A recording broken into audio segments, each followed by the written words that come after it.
Yo! Welcome back, Wolf Gang. This is the Fantasy Fixers Podcast, and I'm your host, Winston Wolf. We're inching closer and closer to 100 subscribers, and there will be a giveaway after that time. You must have Cash App and PayPal to enter. This is what we learned from Week 4 and the waiver wire picks for Week 5 episode. The big news of the day has to be Jamal Williams of the Denver Broncos towards ACL and LCL out for the season. Cordero Patterson is the next running back to go down with knee injury. Will go on IR. Jamison Crowder has a broken ankle. No timetable for his retirement, and it is out indefinitely. Brian Robinson of the Washington Commanders returned from IR. I stashed him hoping he would take over this backfield. But if it's a three-man committee, I'm out like 3 strikes. Rashad Bateman of the Baltimore Ravens is dealing with the mid-foot injury. That's all the news that Harbaugh would give us. Jahan Dotson of the Commanders is dealing with the hammy. Ron Rivera said he'll be out for a week or 2. Speaking of 2, as expected, Tua Tagovailoa won't play in Week 5. Jonathan Taylor of the Indy Colts test came back negative for an ankle injury, so he may suit up for Week 5, which is a short week. They play on a Thursday. All right, let's get into what we learned from Week 4. All right, if you listened to the last video, you know how I felt about Tua's concussion situation. I wish more QBs would just throw the ball away. Even though Baker Mayfield throwing the ball away and passing it to his players is the exact same thing. I can't believe I'm saying this, but I'm hoping Sam Darnold comes back and takes this job to at least revive DJ Moore's fantasy life. All right, back to Tua. No idea what his absence means for this. Well, no. This clearly isn't the same offense without Tua on the field. All I know is that you have to play Hill and Waddle no matter what. It was good to see Justin Jefferson back to his form, hitting the gritty across the pond. Cheerio. We're all wrong about Nick Chubb. All he does is run for 100 yards and a touchdown every game. Think Mariota did the Freaky Friday reenactment with Justin Fields where they switch bodies. No idea how he only has 19 passing attempts in a game. Pitt's stock is so low that the only player you can trade him for is Calvin Ridley. Aaron Rodgers is going to be average all year. 250 yards and a TD every game. That's it. Nothing more, nothing less. But I think we did find his wide receiver 1 in Romeo Doubs, or Dobbs, whichever one you want to call him by, who played on 70 of the 73 snaps, and he was a drop pass away from securing 2 touchdowns on the day. Good luck trying to figure out which Patriot running back will come away with the TD. Just play both of them, and one will get the TD for you. My guy, Josh Jacobs, playing on 89% of the snaps. This is all I ever wanted for him. He's a 3-down back that never plays 3 downs. He went for 28 carries, or he had 28 carries, 144 yards, and 5 catches for 31. Waller should be on the milk carton right about now. Russell Wilson finessed the piss out of the Broncos with this contract. Now, he had a fine stat line, but he's not playing like a guy who just got paid enough to buy his own island. Denver had 3 straight 3-and-outs and seemed to be sputtering like a 4-wheeler in the mud at times. Baker Mayfield is so bad that I heard some chants saying bring back Testaverde.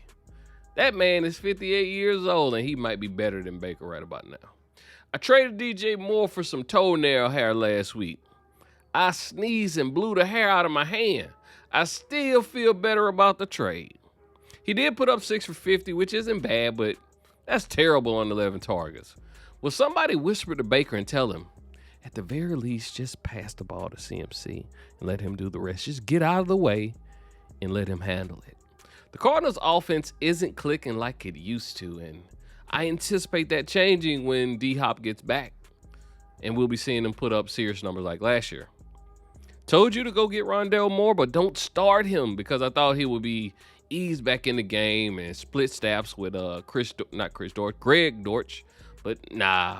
Moore's playing. He did play 65 of the 76 snaps, but by AJ Green being hurt, it forced him to play more outside. Greg Dortch led the team in snaps from the slot. So once AJ Green or Hopkins gets back, then it's Rondale's job again in the slot, and he'll eat. The Bills game would have been so much better minus the precipitation. Don't tell J.K. Dobbins that, though. He went to work like he had on a hard hat and a tool belt and destroyed my bench for 20 points with the score through the air and on the ground. Carson Wentz back to his old tricks. If you're the Antonio Gibson only, you better get Brian Robinson as insurance in a hurry. How about them Cowboys? Cooper Rush is 3-0 and has Lamb looking as good as advertised, landing 6 grabs, 97 yards, and a TD. I told y'all to sell high on Austin Eckler last week. Why didn't anyone tell me he was playing the Texans this week, though? I would have never brought his name up if I knew that information. Herbert looked a little more comfortable this week. Not sure if that was the Texans defense or getting more healthy over time. I made 2 big-time trades last week, and both players I got rid of went off. Dameon Pierce, 131 yards on 14 carries. Mike Williams, who is super boomer bust, but he drop-kicked the stat sheet by going 7 for 120. I wish Keenan Allen would hurry back so Mike can calm down. Jonathan Taylor has been the biggest number 1 overall bust that I think I've ever seen. And he's getting the carries. In all of the games except one, he's had 20 carries. If you can trade him for Travis Etienne's grandmother, you should. Now, if you can acquire him for a starter jacket zipper, you should do that too. Taylor had 42 yards and ran 2 yards a carry. Just terrible in my Charles Barkley voice. Mo Cox of the Indy Colts scored 2 TDs, and it smells like fool's gold. Don't go chasing this one. King Derrick Henry, my guy. He ran 414 yards and a TD, and he had 5 targets. I don't even care about the catches. I care about the targets. Pass this man the ball. Make your offense a little more exciting by putting your running back in space. Seattle versus Detroit. Neither defense could stop a parked car. Hockenson would still be scoring if they didn't run out of time. 8 for 179 and 2 touchdowns. Jamal Williams lit it up, 108 and 2 touchdowns. No Swift, no Amon-Ra St. Brown, the sun god. No DJ Chark. And Jared didn't care about any of it. Goff is looking like a must-streamer at this point. You just have to take the good and the bad because he's going to slide some stinkers in there. But this is the number 1 scoring offense thus far. And take a look at their defense. Why would that stop? This could be considered blasphemous, but I think Goff is better played than Aaron Rodgers right now. Seems like he has a higher ceiling anyway.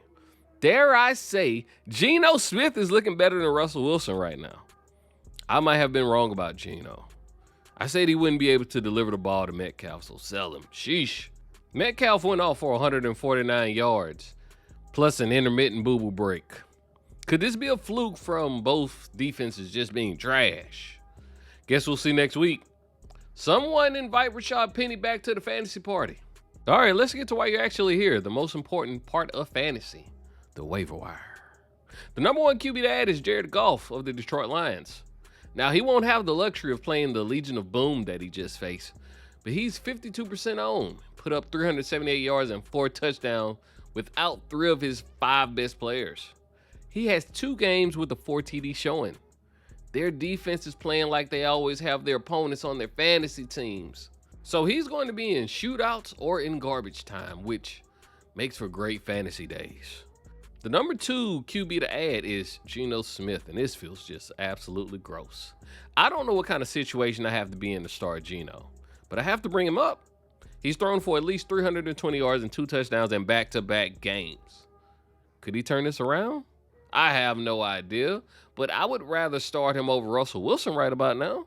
Geno is 13% owned. If you're in a tough spot, go grab him. The number 1 running back to own is Melvin Gordon. Now, I know he's 80% owned before my comment section goes crazy, and it's unlikely that he's on your waiver wire, but if he is, you have to grab him before any other running back. Javonte going down with an ACL and an LCL puts him in line to lead this backfield and dominate the touches. You want any running back that's going to get north of 15 touches, unless it's Jonathan Taylor, then you don't want it. The only thing about Melvin Gordon that has me reluctant to pick him up is the fact that he has 4 fumbles in 4 games. The number 2 running back to add is Tyler Algier of the Atlanta Falcons. Cordero Patterson just landed on the IR with a knee injury where they still haven't specified what type of injury, but he's out for at least 4 weeks. Tyler put up 84 yards on just 10 carries and has nice hands. So he should add that element to the Falcons passing game. Brian Robinson should already be on your IR because I know you listened to me weeks ago in which I told you to go pick him up. The number one wide receiver to add is George Pickens of the Pittsburgh Steelers. He's 39% owned, and it was only a matter of time before the QB changed because Trubisky was looking like Baker Mayfield Jr. Pickens did little to nothing until Kenny Pickett was in the game. Pickens led the Steelers with 8 targets and 102 yards. His target share has skyrocketed from 21% to 32% in week 4. Now, Deontay Johnson is still the number one wide receiver on this team and was a pinky toe away from landing a TD. But it's enough for both of these guys to share here. Come on, Pickett to Pickens. Doesn't it just sound like it should work? All right, for the rest of the wide receivers that I'm going to name are very speculative ads. You shouldn't put a waiver claim in for them. You should claim them after waivers have been added. Wake up Wednesday morning, 4 a.m., no alarm clock, and grab these wide receivers. Now, if Amon-Ra St. Brown, the sun god, and DJ Chark miss another game, Josh Reynolds of the Detroit Lions should be added. Goff and Reynolds have had a report from their lovely times that they shared together in L.A. Reynolds is 20% owned. Josh went for 6 for 96 last week and 7 for 81 and a TD this week. All right, this is going to be a very sneaky ad, but let's hope your league mates won't make the move on him because this guy's going to be in concussion protocol. It's Isaiah Mckenzie of the Buffalo Bills. The only reason he made this list is because Jameson Crowder broke his ankle. So Mckenzie should take over the slot role at 100% as opposed to sharing time. In week 3, Mckenzie played 46 snaps and Crowder played 45. So I never put him in my waiver columns because I don't want a slot receiver that's sharing time. I would never trust a wide receiver that's sharing the slot snaps, even if it's Wes Welker or Julian Edelman. But if Mckenzie can get north of 80% of the snap, he's a weekly flex play. The number 3 wide receiver to pick up after claims go through is Michael Gallup of the Dallas Cowboys. How about them Cowboys? It might be time to believe in Cooper Rush. As expected, Dallas eased Michael Gallup back in the game. He only played on 39 snaps, but that number will climb as he will overthrow Noah Brown out of the number 2 spot momentarily, in which he will be on the field more in 2 wide receiver sets, and he did land a TD in his first game back. Now, I only have one tight end to add this week, and this guy was on the list of the ads for last week, and it's Tyler Conklin of the New York Jets. Now, he only put up 8 points, but tight end is so bad that he'll still be a top 10 tight end this actual week. All right, here's my pro tip. Stop using waiver claims on defenses. You should only be making one claim during your waiver period. Let me tell you why. For instance, let's say you're 3rd in the waiver wire order.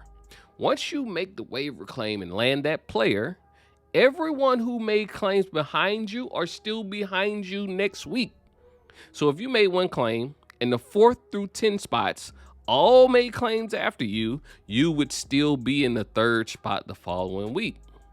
But if you made a second claim, now you're in the 9th or 10th place and you have 0 chance to land guys like Tyler Algier, Khalil Herbert, Melvin Gordon, Madison if you're rolling with Dalvin Cook, so on and so forth. So stop picking up those defenses in your waiver claims and wait till the claims go through, then add a defense.